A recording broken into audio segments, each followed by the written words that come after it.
أعوذ بالله من الشيطان الرجيم. بسم الله الرحمن الرحيم.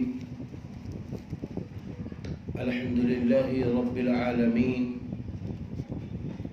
والصلاة والسلام على رسوله الكريم محمد وآله وصحبه أجمعين. أما بعد، رب اشرح لي صدري ويسر لي أمري واحلل عقدة من لساني يفقه قولي. رب اشرح لي صدري ويسر لي أمري واحلل عقدة من لساني يفقه قولي. رب اشرح لي صدري ويسر لي أمري واحلل عقدة من لساني يفقه قولي. رب زدني علما، رب يسر ولا تعسر وتمم بالخير. باب اتباع سنة رسول الله صلى الله عليه وسلم.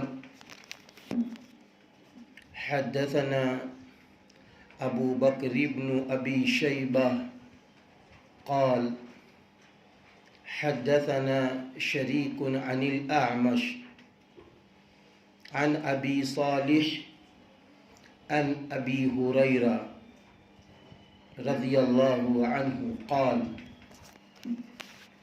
قال رسول الله صلى الله عليه وسلم: ما أمرتكم به فخذوه وما نهيتكم عنه فانتهوا، أو كما قال عليه الصلاة والسلام.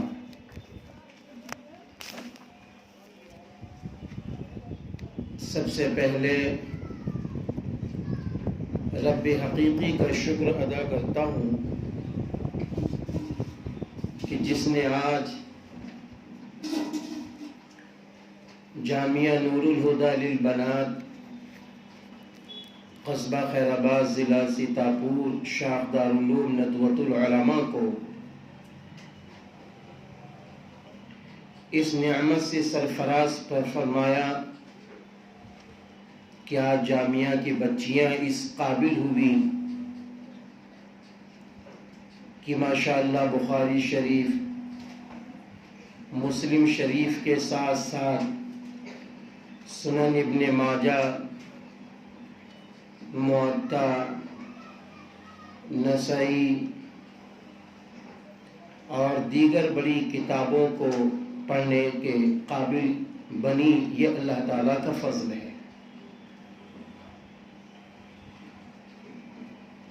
اللہ تعالیٰ کا فضل جب کسی بندی پر یا بندے پر ہوتا ہے تو اللہ اس کو اپنا محبوب بناتا ہے اور علم دین سے نوازتا ہے. مجھے ایک روایت یاد آتی ہے کہ رسول اللہ صلی اللہ علیہ وسلم تشریف فرما ہیں. ایک مجلس ہے، اس مجلس میں ایک صحابی رسول صلی اللہ علیہ وسلم تشریف لائے. جب وہ اندر داخل ہوئے تو انہوں نے ہمت اور جرأت سے اس بات کی کوشش کی کہ وہ سب سے آگے بیٹھیں، کسی کو تکلیف نہ دی، اور وہ بہت ہمت کر کے جہاں تک ہو سکا وہ آگے آ گئے. چند منٹ کے بعد دوسرے صحابی تشریف لائے. ان میں حیا اور شرم ایسی تھی کہ وہ آگے نہ آ سکے، جہاں جگہ ملی وہاں بیٹھ گئے. ایک اور صحابی تشریف لائے، انہوں نے دیکھا جگہ ہی نہیں ہے تو وہ دور چلے گئے. رسول اللہ صلی اللہ علیہ وسلم نے فرمایا کہ میرے دوستوں، آپ نے دیکھا کہ یہ 3 لوگ ابھی آئے، ان میں سے پہلا شخص ایسا ہے جس نے علم دین کے لیے ذکر الہی کے حلقے میں بڑھ چڑھ کر حصہ لینے کے لیے آگے بیٹھ کے بہا، اللہ کی اس پر بہت بڑی رحمت ہوئی. دوسرا شخص شرم و حیا کی وجہ سے جہاں موقع ملا وہاں بیٹھ گیا. اس کو بھی اللہ نے رحمتوں سے نواز دیا، اور تیسرا شخص آیا اور چلا گیا، وہ محروم ہو گیا۔ تو اچھی بچیوں اور خامسہ کی میری بچیوں، یہ بات یاد رکھنا، جو علم دین میں آگے بڑھتا ہے اللہ کی رحمتوں کا خزانہ، اللہ کی برکتوں کا خزانہ اسے ملتا ہے۔ آج اللہ کی رحمتوں کا خزانہ آپ کے پاس ہے، اللہ کی برکتوں کا خزانہ آپ کے پاس ہے۔ آج وہ میراث آپ کو مل رہی ہے، میراث نبی صلی اللہ علیہ وسلم۔ یہ بڑی سعادت کی بات ہے، بڑی خوشی کی بات ہے۔ بچیوں نے ماشاءاللہ ابھی عبارت پڑھی، بڑی عمدہ اور اچھی عبارت ماشاءاللہ پڑھی ہے۔ سنن ابن ماجہ یہ کتاب، جس میں اگر مصنف کا ذکر نہ کیا جائے تو میں سمجھتا ہوں بات حدیث کی مکمل نہ ہوگی۔ تو سب سے پہلے ہمیں یہ سمجھنا ہے کہ ابن ماجہ کا پورا نام کیا ہے۔ آپ کا پورا اصلی نام محمد حافظ عبداللہ ہے۔ آپ کے والد محترم کا نام یزید ہے۔ حافظ آپ کا لقب ہے، ابو عبداللہ کنیت ہے۔ آپ کا خاندانی نسب قبیل ربیہ سے ہے۔ آپ کی پیدائش قزوین، جو عراق اور عجم کا مشہور شہر ہے، اس میں ہوئی۔ آپ کی پیدائش سن 2009 میں ہوئی، اور آپ کی تاریخ وفات 22 رمضان المبارک سن 273 ہجری میں ہوتی ہے۔ ماجہ جو نام پڑا، اس پر چند اختلاف ہے بہنوں۔ بعض حضرات نے کہا ہے کہ ماجہ آپ کی والدہ کا نام تھا۔ اجالہ نافیہ میں لکھا ہے کتاب میں کہ یہ آپ کے والد کا لقب ہے۔ بعض نے کہا ہے کہ آپ کے دادا کا نام تھا، مگر اکثر علماء کی رائے ہے کہ آپ کے والد کا لقب ہے۔ ابتدائی تعلیم کے بعد امام حافظ عبداللہ کا جب ابتدائی تعلیم کا سلسلہ مکمل ہو گیا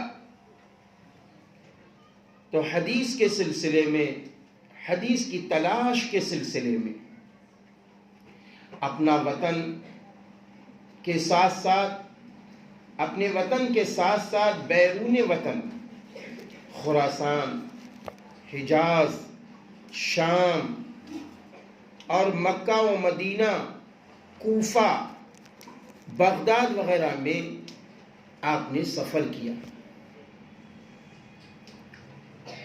الغرض پوری کی پوری زندگی آپ نے حدیث کی تلاش میں گزاری اور سنن ابن ماجہ لکھ دی۔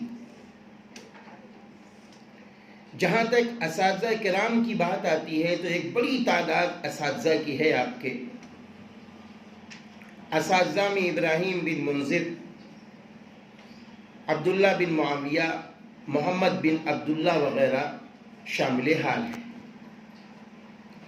جہاں تک طلبہ کی بات ہے کہ آپ کے طلبہ یعنی شاگرد، ان کی بہت بڑی جماعت ہے، بہت بڑی جماعت ہے، جن میں چند مشہور نام ہیں: سعید بن عبداللہ الفلاحی، ابراہیم بن دینار وغیرہ۔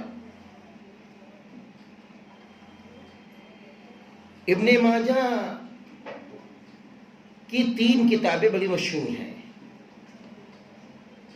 بڑی یادگار کتابیں ہیں: سنن ابن ماجہ، تفسیر ابن ماجہ، التاریخ۔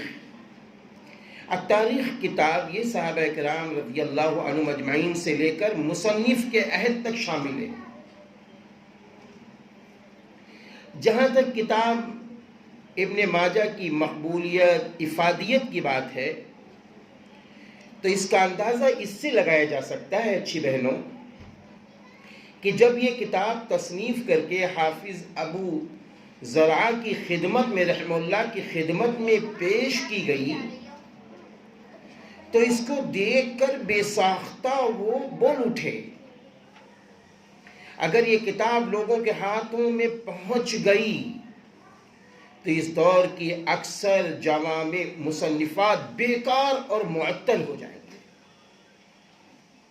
ایسی مقبول کتاب ابن ماجہ ہے۔ جہاں تک ابن ماجہ کے اسلوب کی بات آتی ہے، ابن ماجہ نے اپنی کتاب سنن ابن ماجہ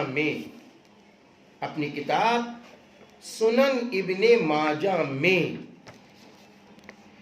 زیادہ تر ان حدیث کو روایت کیا ہے، یعنی اس کتاب میں زیادہ تر ان احادیث کو روایت کیا ہے جو کتب صحابہ خمسہ میں موجود نہیں ہے۔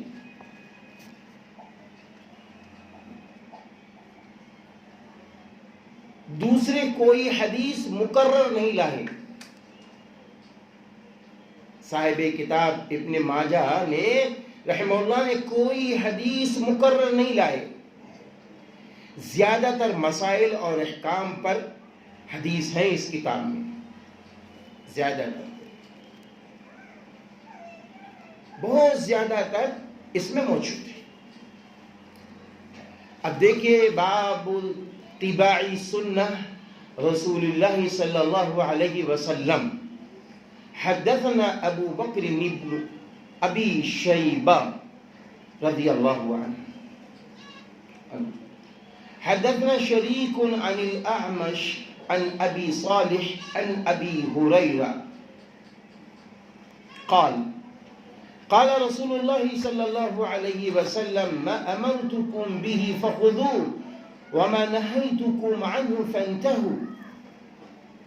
حضرت ابو ہریرہ رضی اللہ عنہ نے فرمایا، ارشاد فرمایا اللہ کے رسول صلی اللہ علیہ وسلم نے، جس چیز کا میں حکم کر دوں، جس چیز کا میں حکم کر دوں اس کو پکڑ لو، اور جس سے تم کو روک دوں اس سے باز رہو۔ یہ آپ صلی اللہ علیہ وسلم کا فرمان ہے۔ راوی ہے حضرت ابو ہریرہ رضی اللہ عنہ۔ یہ حدیث قرآن کریم کی آیت ما آتاکم الرسول فخذوه وما نہاکم عنہ فانتہوا، اس قرآن پاک کی آیت سے یہ حدیث مشابہ ہے۔ یعنی اللہ تعالیٰ نے فرمایا ما آتاکم الرسول فخذوه، جو کچھ تمہارا رسول تمہیں دے اسے لے لو،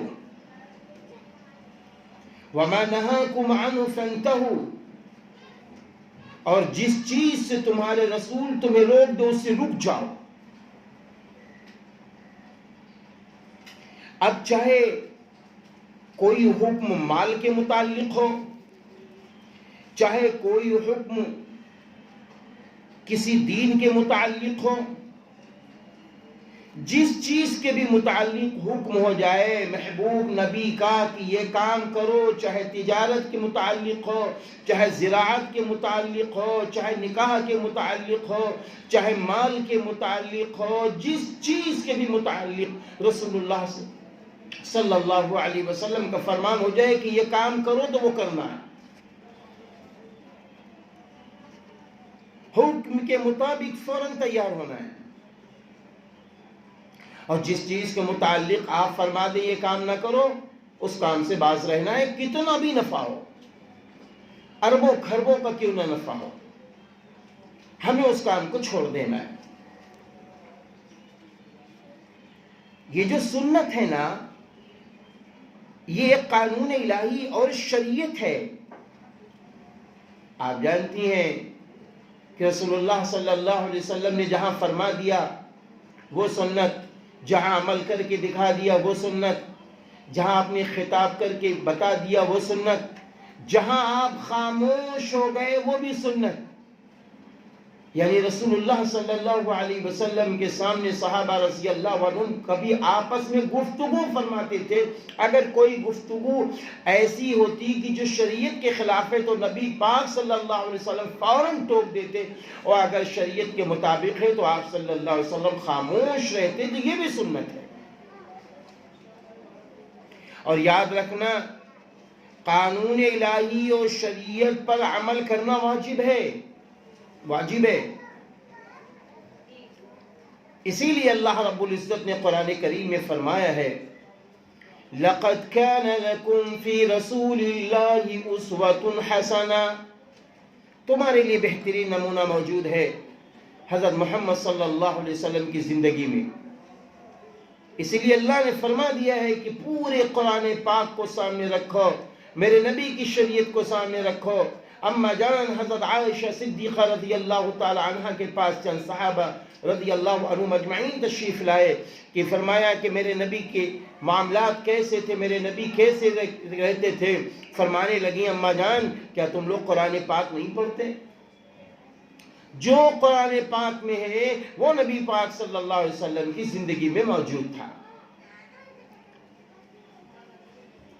اس لیے رسول اللہ صلی اللہ علیہ وسلم کی بات کا ماننا واجب ہے. اور جن امور سے رسول اللہ صلی اللہ علیہ وسلم نے منع فرما دیا ہے, جن امور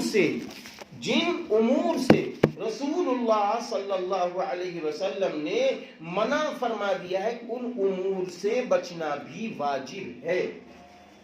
ان امور سے بچنا بھی واجب ہے. اس سے بچا جائے گا, اس سے بچا جائے گا میری بہنوں. ان امور سے بچنا واجب ہے, لازم ہے کہ ان امور سے بچا جائے, ان امور سے بچا جائے, یہ واجب ہے.